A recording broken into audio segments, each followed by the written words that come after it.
Hello friends, today I am going to teach you biology. Friends, as far as my concern to say, I am going to teach you botany as zoology is equal to biology. Friends, आज हम लोग कुछ botany plants के बारे में और कुछ disease ऐसे होते हैं जो मनुष्य में पाए जाते हैं तो उसको पढ़ेंगे। तो ये प्लांट्स हो गया और ये मनुष्य हो गया, मतलब जीव जंतु हो गया, तो ये जूलॉजी हो गया। तो आप समझ सकते हैं कि पौधों से संबंधित जो हमारा स्टडी होता है वो बायोलॉजी के बॉटनी पार्ट्स में होता है और जो जीव जंतुओं से संबंधित होता है वो जूलॉजी पार्ट से होता है। तो आज का क्लास हमारा आईएससी यानी +2 यानी 12वीं की क्लास चल रहा है। तो इसमें आप लोग देखेंगे ध्यान से, क्योंकि आपके इम्पोर्टेंट एग्ज़ाम्स में जो क्वेश्चन आएंगे उसी के संबंधित चर्चा हमारी होगी। तो हम देखेंगे इसमें मोनोकार्पिक पौधे और पॉलीकार्पिक में क्या डिफरेंसेज है, क्या अंतर है। तो इसके अंतर को आज का हमारा स्टडी रहेगा। तो इसमें हम लोग देखते हैं, इस तरह आप लोग चार्ट बना लीजिए, एक साइड लिख दीजिए मोनोकार्पिक, एक साइड लिखिए पॉलीकार्पिक पौधे। तो फर्स्ट डिफरेंस है इसका, इन पौधों में जीवन में एक बार ही पुष्प लगते हैं। मोनोकार्पिक ऐसे पौधे हैं जिसमें फूल जो लगते हैं, फ्लावर जो लगते हैं, वो उनके लाइफ में, उस पौधे के लाइफ में एक बार लगते हैं। लेकिन पॉलीकार्पिक पौधे में प्रतिवर्ष खास मौसम में पुष्प लगते हैं। एक विशेष मौसम में, खास मौसम में इसमें क्या होता है, फ्लावर लगते हैं, फूल लगते हैं, पुष्प लगते हैं। नेक्स्ट है मोनोकार्पिक पौधे में ऐसे पौधे 1 से 2 वर्ष तक रह सकते हैं।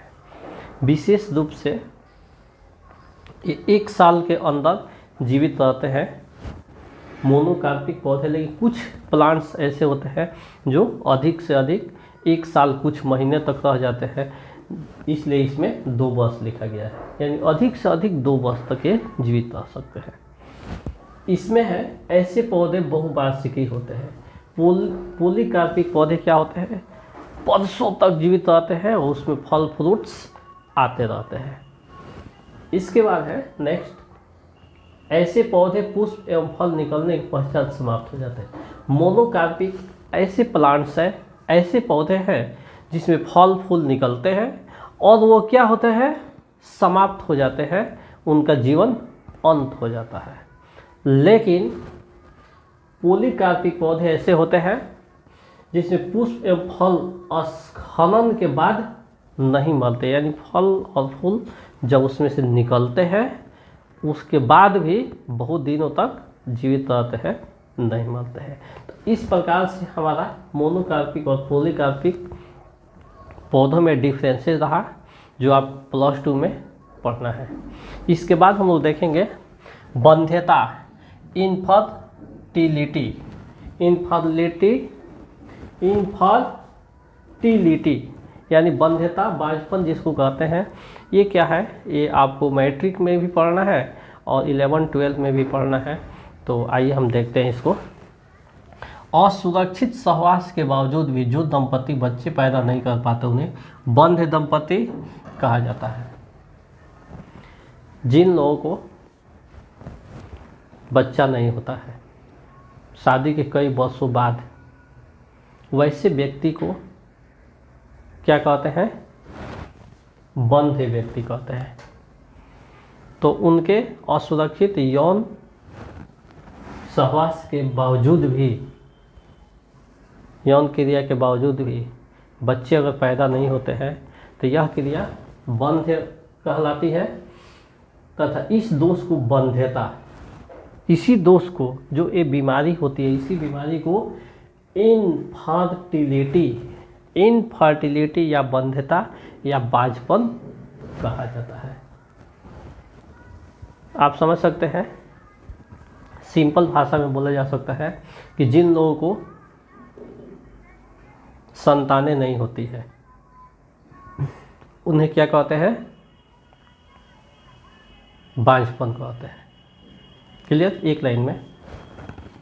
इसके बाद पैराग्राफ चेंज करके आप लोग लिखेंगे, यह दोष पुरुष व स्त्रियों में कुछ हार्मोन्स की कमी से होता है। यह दोष कैसे होता है? पुरुष में और स्त्री में कुछ हार्मोन्स होते हैं जो उचित मात्रा में नहीं निकल पाते हैं, जिनके वजह से होता है, जिनके कमी के कारण होता है, तथा महिलाओं में अंडोत्सर्ग की कमी के कारण होता है।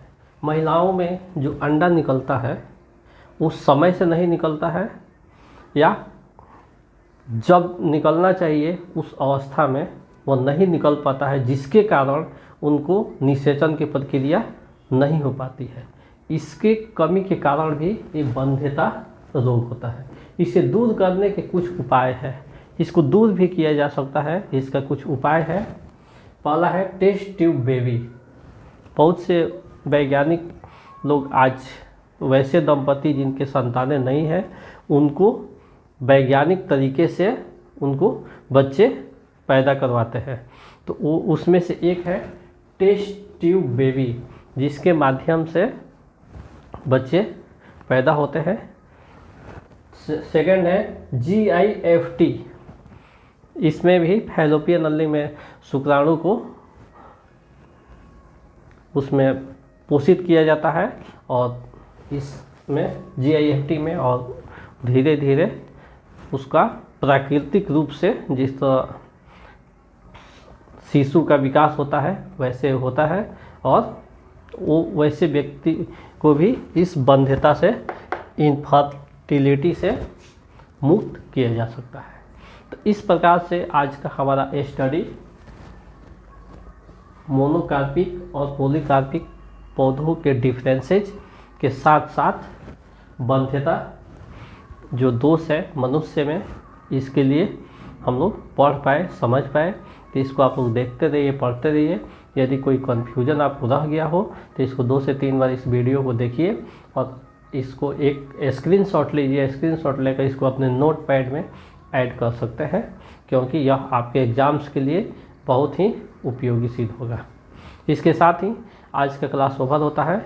इसके बाद हम लोग मिलते हैं नेक्स्ट क्लास में। That's all.